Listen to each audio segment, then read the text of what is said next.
जय श्री कृष्णा। आइए सुनते हैं अश्विन अमावस्या पर गीता का यह अध्याय। श्री कृष्ण भगवान बोले, हे पार्थ, मुझ में मन लगा करके मेरे ही आश्रय होकर योगाभ्यास करते हुए मेरे स्वरूप का संशय रहित पूर्ण ज्ञान होगा। सो सुनो, विज्ञान के सहित वह पूर्ण ज्ञान मैं तुम्हें सुनाता हूँ, जिसके जानने से तुमको इस लोक में कुछ जानना शेष न रहेगा।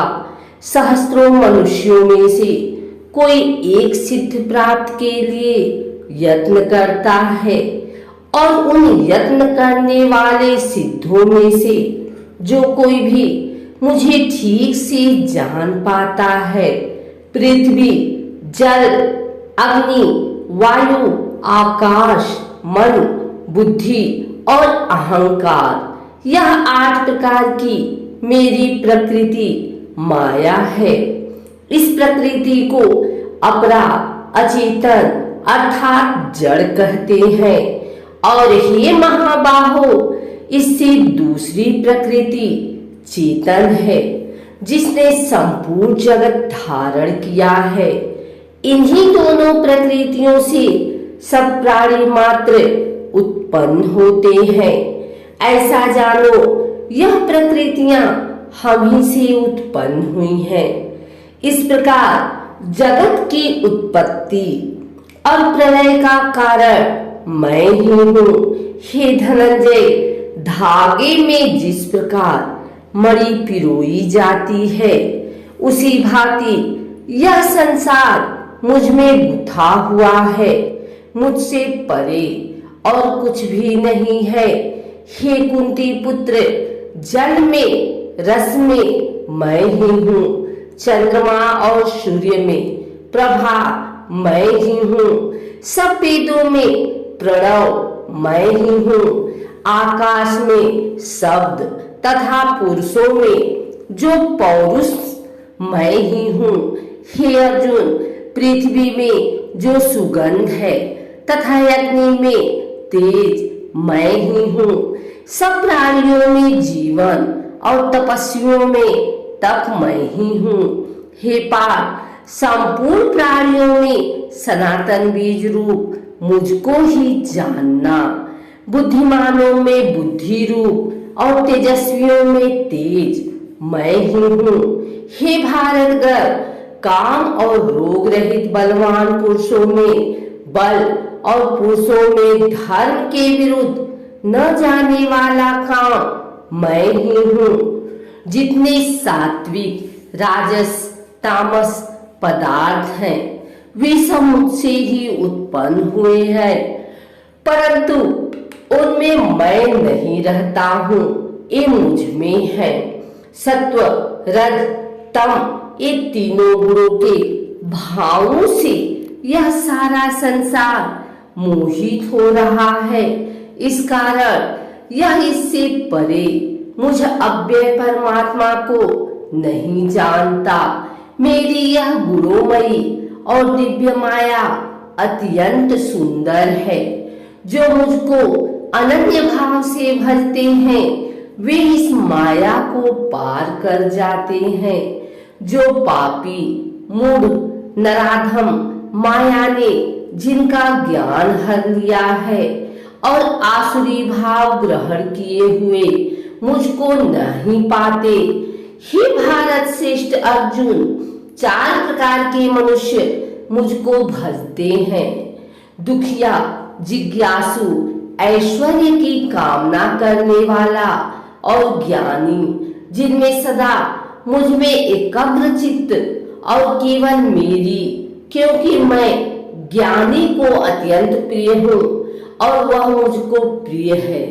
यद्यपि सब भक्त अच्छे हैं, तथापि ज्ञानी तो मेरी आत्मा ही है, क्योंकि वह मुझ में ही मन लगाकर मुझको ही सर्वोत्तम गतिमान मेरा ही आश्रय ग्रहण करता है।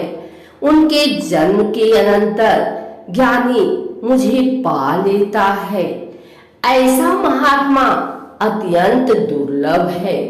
सब जगत को वासुदेवमय समझे।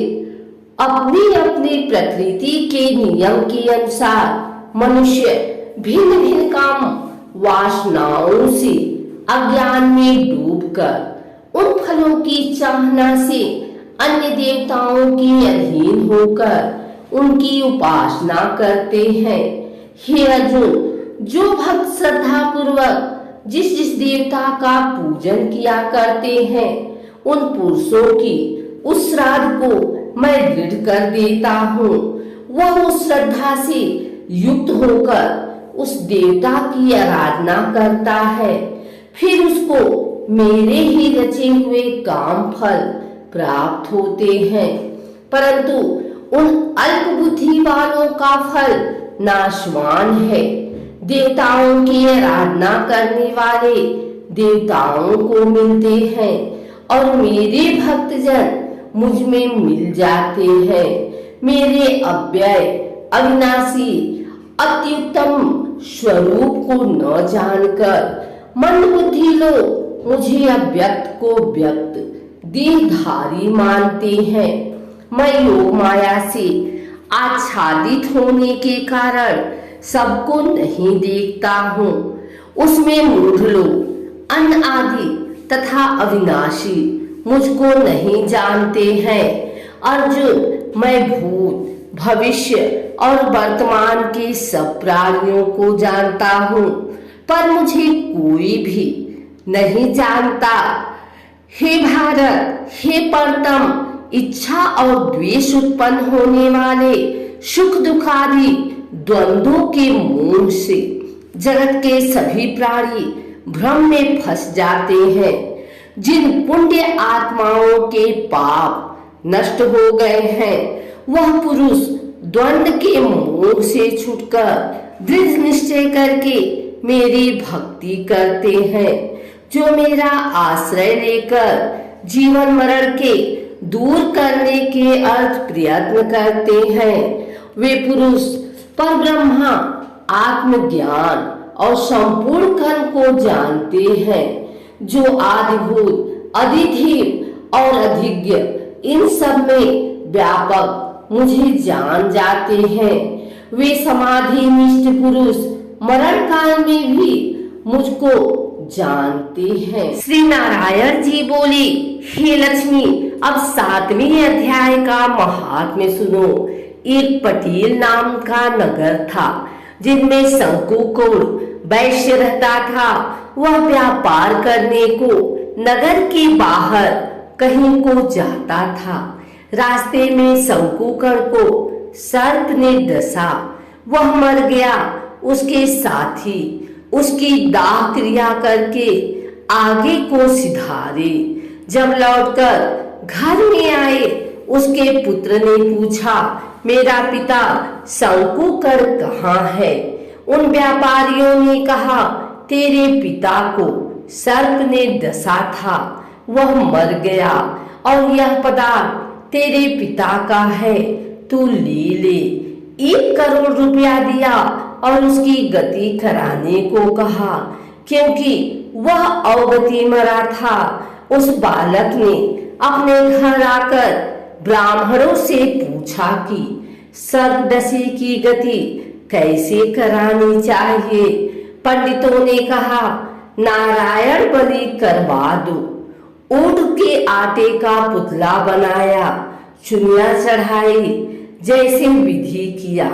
बहुत ब्राह्मण जिमाए, श्रद्धा पिंड पत्तल करवाया। बाकी द्रव्य जो रहा चारों भाइयों ने बांटा। एक पुत्र ने कहा, जिस सर्प ने मेरे पिताजी को काटा है, मैं उसको मारूंगा। उन व्यापारियों से पूछा, वह ठौर मुझे बताओ जहां मेरा पिता शंकुकर मरा है। व्यापारियों ने कहा, चल चलते हैं। वहां ले जाकर खड़ा किया, देखा तो वहां एक बामी है, जिसे कंदलों के साथ खोदने लगा। जब छेद बड़ा हुआ, वहां से सर्प निकला, कहा, तू कौन है, मेरा घर क्यों खोदता है? उस बालक ने कहा, मैं शंकुकर का पुत्र हूँ, जिस सर्प ने मेरे पिता को मारा है, मैं उसको मारूंगा। तब सर्प ने कहा, हे पुत्र, मैं तेरा पिता हूँ, तू मुझे इस अधमदेह से छुड़ा और मुझे मत मार। यह मेरा पूर्व का कर्म था, सो मैंने भोगा। तब पुत्र ने कहा, हे पिता, कोई यत्न बताओ जिससे मेरा उद्धार हो। तब उस सर्प ने कहा, हे पुत्र, किसी गीता पाठी ब्राह्मण को घर में भोजन करवा और उसकी सेवा कर, उसके आशीर्वाद से तेरा कल्याण होगा। तब उस बालक ने अपने घर और नगर में जितने गीता का पाठ करने वाले थे, तीन सबको बुलाकर गीता जी के 7वें अध्याय का पाठ करवाया और उनको भोजन करवाया। तब उन साधु ब्राह्मणों ने आशीर्वाद दिया। तत्काल वह अधमदेह छूटकर देव देह पार विमान पर चढ़कर आकाश मार्ग हो जाता हुआ अपने पुत्र को धन धन करता बैकुंठ धाम में जा पहुंचा।